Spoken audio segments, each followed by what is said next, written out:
Don't let them in. Addiction took our mother slowly, rocked her through it, and sung her to sleep, sunk deep into the mattress on her bed. When her back teeth fell out, she left them on the side of the bathtub. I was 7, and I kept them in a matchbox, the missing pieces of her kept safe, so she wouldn't be lost forever. So maybe one day we could put her back together. Our house fell down around us, and we tried our best to raise ourselves. The ceilings had water damage, and the bottom stairs had dry rot, and in the winters the radiators would bleed rust. But it was still our house, and Annie made it a home. My sister Annie mothered me, with lopsided band-aids on bruised knees and lukewarm microwave meals. She told me ghost stories, and didn't mind when I crawled into her bed later on, too scared to sleep alone. She taught me to dance, barefoot on the living room carpet, music channel on full volume on the TV, shaking our hips before they were fully grown. She always let me shower first so the water was hot, never complaining when she had to make do with cold. She brushed my hair every day before school, even when I screamed and hit her when she caught the tangles. Annie was dark-haired like her father, whoever he had been, but I was blonde. Annie was desperate to be blonde too, like Marilyn Monroe, like Mom. I think she thought it would make them closer, remind Mom less of her dad.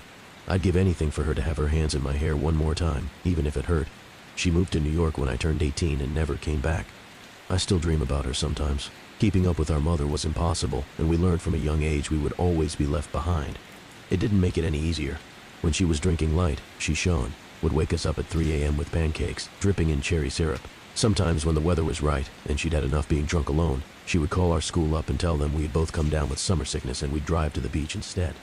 I remember being 9 years old in the back seat of the car coming home after one of our ocean days, sucking the salt from my fingers.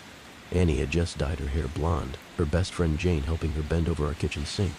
From behind, I couldn't tell who was mother and who was daughter, radio up and windows down blowing the sky inside.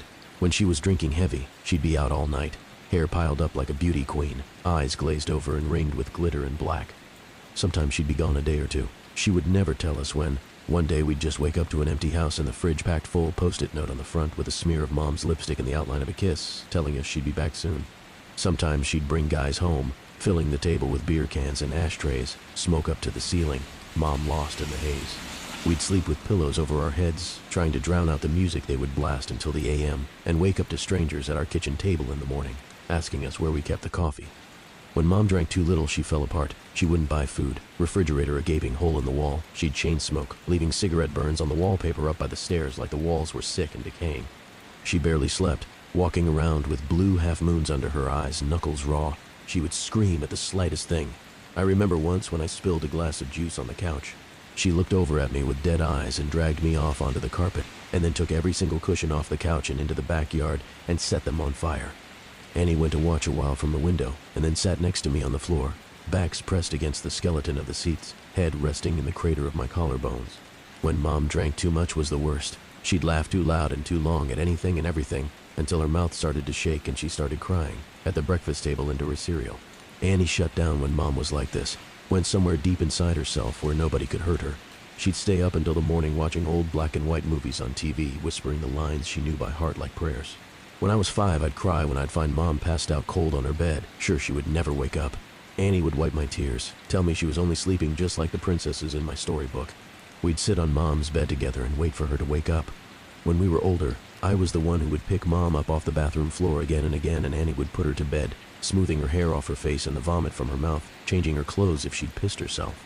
Watching them then, there was no doubt that Annie was the mother now. It was October and I was 13, Annie 16. It was a Wednesday night and Mom had been gone for 2 days. She'd called us that morning from a payphone, voice slurring down the line, telling us she was having the best time with all her new friends, hoped we were doing fine. When she asked me if I was having a good birthday, I hung up on her. My birthday had been the day before. Annie had given me a pile of presents, strawberry lip glosses, and glittery nail polishes. I didn't ask where she'd got the money for them. I didn't care. We'd taken the bus to the beach with Jane, eaten the birthday cake she had made for me, sand getting into the frosting. It tasted like sweetness and the sea, and I savored every bite and scrape of sugar against my teeth. We watched the sun go down, Annie snapping grainy photos on her shitty Nokia as I blew out my candles, wishing over and over that Mom wouldn't come home, that she'd just stay gone this time. But that Wednesday night, me and Annie weren't speaking. Anger hung heavy between us, seeping through the floorboards. It began when she tripped at the bottom of the stairs. We'd both laughed, Annie throwing her head back, gap between her front teeth catching the light. When I'd bent to pick her up, I'd caught her breath, warm against the freckles on my cheeks. I let go of her arms and she fell again, hitting the floor and grinning, shaking her hair from her face. Her breath was heavy with whiskey. I couldn't start picking her up too. Couldn't watch her fall again and again. Just like Mom, I knew she'd never get back up. I'd stared down at her, blonde hair falling into her eyes, and all I could see was our mother. And then I was running, feet slamming the hallway like heartbeats turned loose. I'd run for the kitchen and tipped every bottle we had down the sink, shoving Annie back as she fought to stop me, catching liquor on her fingers as it fell. She grabbed my shoulders and made me drop the very last bottle. It smashed between us on the floor, glass shards shining like we'd dragged the stars out of the sky and broken them, pieces we could never put back. Outside through the open windows, the sky turned pale gold, clouds a mess of pink and cream smeared across the horizon. I cried then, watching Annie on her knees, picking up the pieces. That was Annie, always trying to fix things even when it was too late. The smell of food dragged me from my room, stomach turning traitor inside my rib cage. Annie was cooking pasta, real food not made in a microwave. She'd set the table, Tammy Wynette singing softly from the CD player, Annie gently swaying her hips as she stirred the tomato sauce, rich and warm. As we ate in silence, with every bite I forgave her. Mom never cooked dinner, or remembered my favorite was spaghetti ever since I was a kid, or stayed sober long enough to sit up at a table. Annie wasn't Mom. We were washing the dishes when we first heard it. A moth was crawling down the inside of the pane and I cracked the window to let it out into the dark. From the backyard came a faint sound. I tilted my head to listen as it was coming from far off, crying. I figured it was Mika, the 2-year-old next door, having a tantrum loud enough for us to catch, or maybe even Lucky Strike the cat that junkies down the street, begging for food like he sometimes did. I always wanted to feed him when he came around, winding over my ankles, but Annie always stopped me, saying once you started giving, they never stopped taking. Looking back, I don't think she was talking about the cat. Annie flipped the Christmas lights strung up around the porch, and we sat on the plastic beach chairs watching the skies. When we were little, we'd sit outside, and Annie would tell me the names of all the constellations and the stories of how they came to be hung up in the night sky. I had to grow up before I realized she made them all up as she went along. It was a game we still like to play now, making up ridiculous stories for the shapes we could pick out. Ah, yes, that one there is the Coors Light. It got there when God dropped it out of his convertible window and never picked it up, she said, nodding sagely and hiding her smile. Of course, I said, waving my hands and pointing up past the power lines, right next to the ashtray, left there by angels on a smoke break. Yeah, they say if you wish on it, all your dreams will come true, said Annie, grinning. She stopped laughing, voice quieter, face tilted up to all those dead stars. Let's wish, Emmy, let's wish, so we did. The sound of crying interrupted us. It was closer this time, and definitely human. We turned to each other, confused. Annie shrugged and I squinted out into the black. It sounded like a baby, lost and tired and alone. It must be Mika, I said, slowly getting to my feet. Maybe he walked around the back? Shit. Do you want to call Connie and tell her we'll bring him over? Annie didn't reply, and I sighed, rolling my eyes. Guess I'll do everything then. I stepped off the porch, grass soft against my heels. The air smelled like it might rain, fresh and clean and growing. A promise unfulfilled. Annie's voice was strained. I turned to her, smiling. It died on my face when I saw the look on her own. Get inside now. She was staring out into the dark, past me, opening the door with one hand behind her, fingers fumbling on the catch. I froze, barefoot in the dirt. I'd found what she was looking at. In the bushes by the back fence was a person, crouched with their knees tucked up neat under the chin, arms wrapped around legs. Their mouth hung wide, softly opening and closing as he cried. Like a child, lost in the dark. Not like a child, but as someone pretending, mimicking the sound, open and closed out in the blackness. Suddenly they straightened, snapping upright face still hidden by the black. They were tall and thin, too thin to be a normal person. Panic made me move, animal instincts left over from the days we lived up in the trees carrying me forward. I was faster than Annie, dragging her inside and slamming the door behind us, hearing it bounce on its hinges as I locked it. We watched as the person slowly walked towards the house, steps deliberate and long. Annie reached for my hand, holding me tight and turned me to face her, holding my shoulders. Don't turn around, Emmy. Don't turn around. Instinctively, I started to look over my shoulder out into the darkness. Annie grabbed my face, hard, and shook her head. I knew then she was serious. Her voice cracked, and she cleared her throat, gripping my hand tight enough to hurt, nails digging in, grounding herself. I looked down at our fingers interlocked, both of us grown from the same bones. I'm gonna call the cops, and everything is going to be... Her voice faltered, stuttering. Tears spilled over her lashes, dripping like the promise of rain. Annie never cried. Your phone's on the porch, she whispered, and bile crawled its way up my throat. Her phone was upstairs, charging. A soft tap-tap-tapping filled the silence. Annie turned to the window, eye white, showing her eyes were so wide. It was the sound of someone's forehead against the glass, slowly, over and over. They started to speed up, faster and harder, skin meeting glass until they was slamming into the window, hard enough to shake the panes. The tapping stopped, and I was about to ask Annie if I could look now when she screamed, followed by the sound of cracking glass and the loudest slam yet. Whoever was in our yard had just smashed their face hard enough into the window to break it. We ran upstairs, 2 at a time, skipping the ones caved in with dry rot on instinct. I turned behind me once and Annie yanked my face back before I could see. The sound of broken glass echoed behind us as we made it to the bathroom, locking the door. A thin, wailing cry, like a baby calling for its mother, filled the hallway, trapped between the walls and locked doors.